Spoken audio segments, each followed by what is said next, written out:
fazer contato agora com o arquiteto e urbanista Ronei Costa Martins Silva, que hoje eu acredito que ele vai tirar uma grande dúvida que eu tenho já faz muito tempo. Ronei, antes de mais nada, seja muito bem-vindo aqui ao nosso Farol e muito obrigado por participar aqui conosco, já faz muitos meses, hoje que estamos comemorando 1 ano e meio de atividades. Ronei.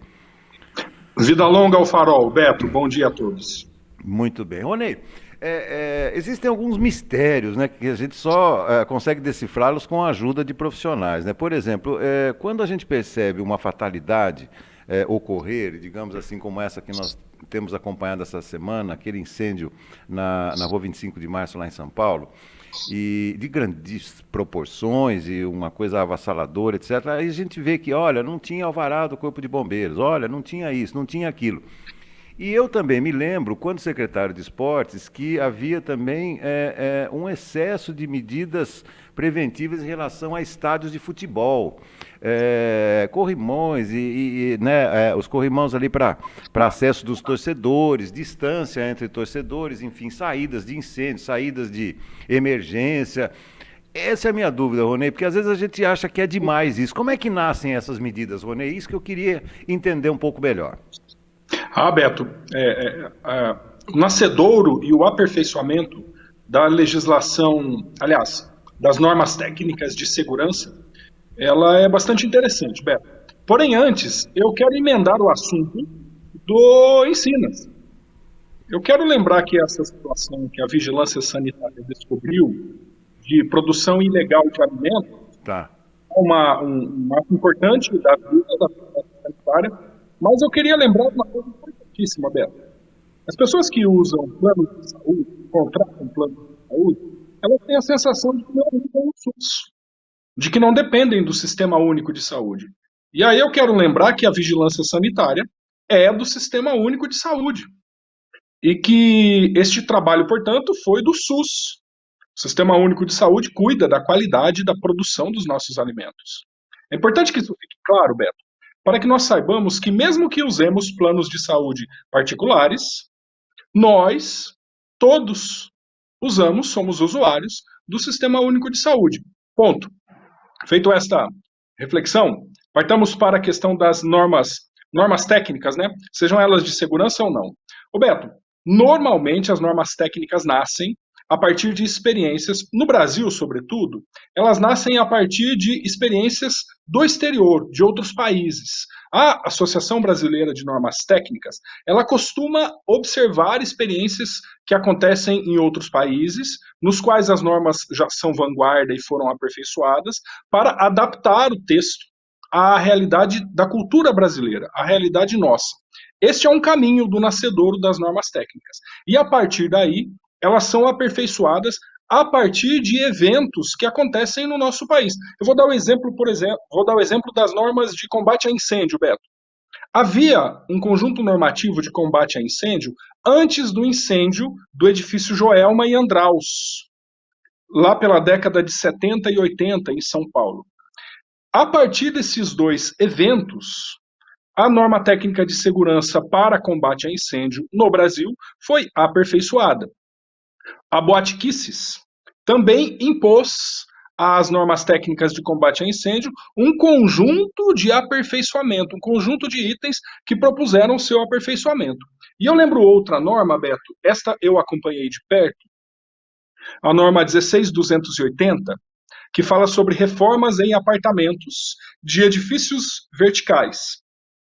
Em 2011, aconteceu um desabamento de um edifício de 15 andares no Rio de Janeiro, o edifício Liberdade, e este desabamento vitimou 19 pessoas. 19 pessoas morreram. A partir deste evento e a partir da perícia técnica, se descobriu que uma pessoa fez uma reforma no quinto andar, no apartamento do quinto andar. Uma reforma por conta, derrubou alguns pilares do seu próprio apartamento. E isto provocou colapso na estrutura, e o edifício veio a ruir, vitimando 19 pessoas.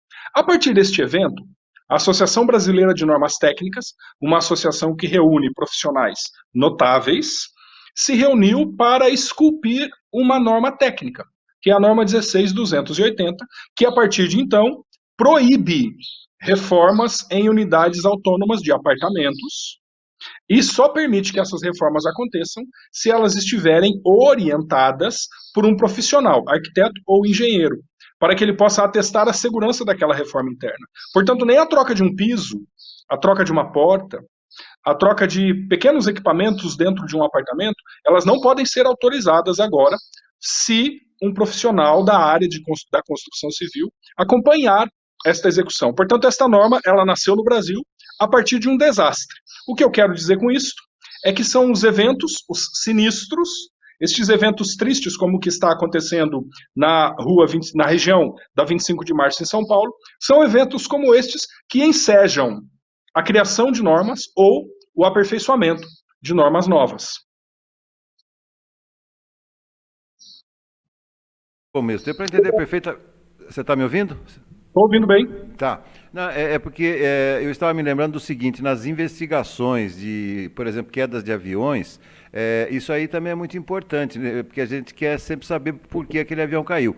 E aí o que a gente mais ouve é o seguinte, a gente tem que entender por que aconteceu aquele acidente aéreo para melhorar também as normas de segurança dos próprios aviões, né, Rony? É mais ou menos por aí.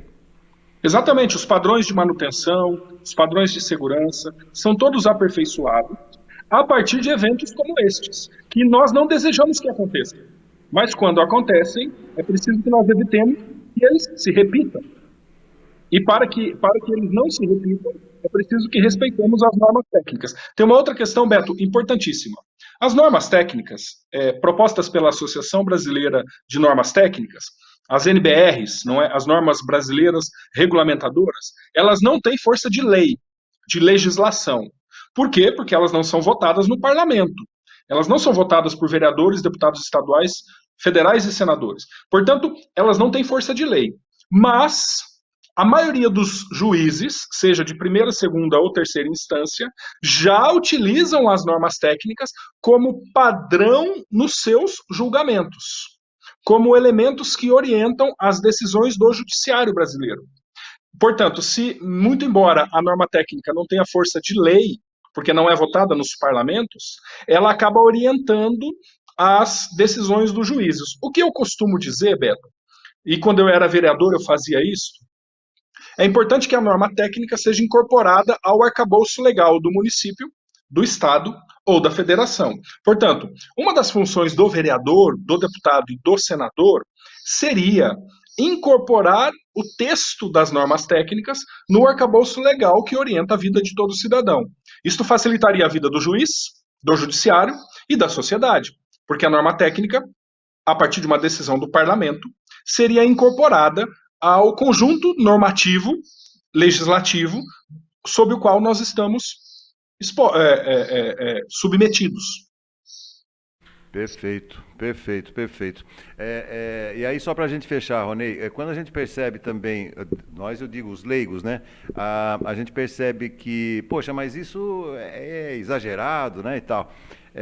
Então quer dizer que não tem exagero. Esse certo exagero, se a gente percebe isso, realmente tem a ver com a imaginação de engenheiros, arquitetos, enfim, de todos que se reúnem na formatação dessas normas. Ou seja, olha, se fosse maior, se tivesse uma saída mais adequada, não teria acontecido isso. Ou seja, isso aí faz parte da imaginação de quem faz essa gestão das normas, né?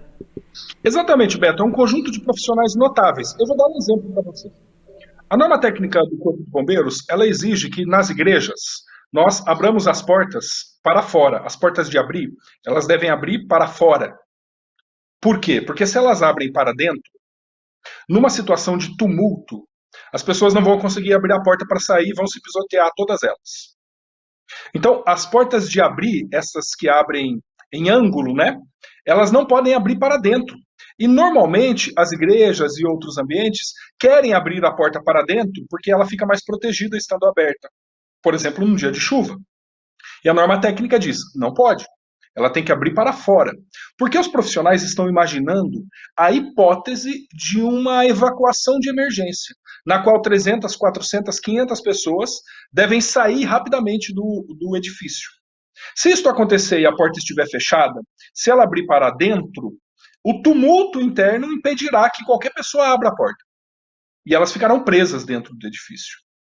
Esta é uma questão fundamental. Outra questão da revisão da norma técnica do Corpo de Bombeiros, Beto, é a área de recuo para cadeirantes nas escadas dos edifícios.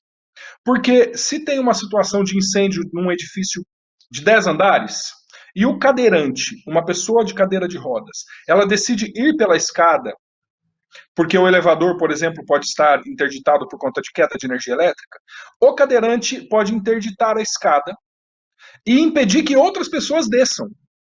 Portanto, a norma do Corpo de Bombeiros, ela atualizada recentemente, faz 2 anos, ela diz o seguinte: as escadas todas devem ter um recuo para a cadeira de rodas.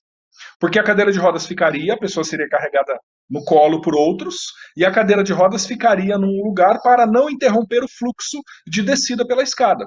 Esta é uma revisão da norma que tem 2 anos, que os especialistas perceberam que há um risco na evacuação de emergência caso a cadeira de rodas obstrua a passagem pela escada. Por exemplo, parece algo muito simples e parece algo que não é desnecessário, mas não é. É fundamental. Os especialistas estão imaginando situações hipotéticas de possíveis evacuações de emergência nas quais possa haver um cadeirante. Olha que coisa interessante. Interessantíssimo. Bom, então, só para a gente fechar um comentário, né? Você deve ter estranhado nessa questão de abrir e fechar portas no que acontece nos navios, né, Ronei? Porque é exatamente ao contrário, né? Devido a outro problema que pode acontecer, né? É exatamente ao contrário.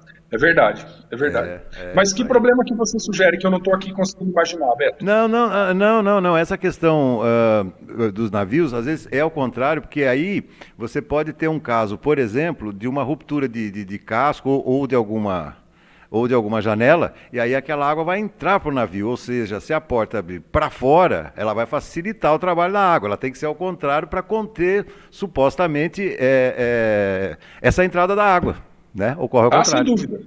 Né? Sem dúvida. Sem dúvida. Eu não conheço a norma técnica naval Não, sim, para mas de navios, mas com certeza deve ter uma norma que orienta isso, Beto. Sem dúvida. Mas gostei, Ronei. Olha, você sabe que você desfez um mistério que eu carrego há muito, muito tempo, viu, Ronei? Mas é exatamente isso. É com base na experiência que isso tudo é aperfeiçoado, como você falou, com essas cabeças geniais aí que estudam esses desastres, que são sempre eventos sensíveis, né? Que machucam a toda a sociedade, mas tem que ser analisados com a frieza que só os engenheiros e os arquitetos costumam ter nesses momentos também. Ah, sem dúvida, Beto, sem dúvida. É isso aí. Perfeito. Perfeito. Ronei, ótima quarta-feira. Lembrando, hoje temos a estreia aqui da Rosiane Tanque, aqui a partir das 21 horas, coladinha depois do nosso debate farol. E no aniversário do nosso programa, mais uma vez, muitíssimo obrigado por estar conosco e vamos seguir juntos aí, meu amigo. Obrigado. É sempre uma alegria estar entre vocês. Vida longa ao farol. Valeu. Obrigado. Pai do Benício. Ronei Costa Martins Silva participando aqui do nosso programa. É bom um rápido intervalo, daqui a pouquinho eu bato um papo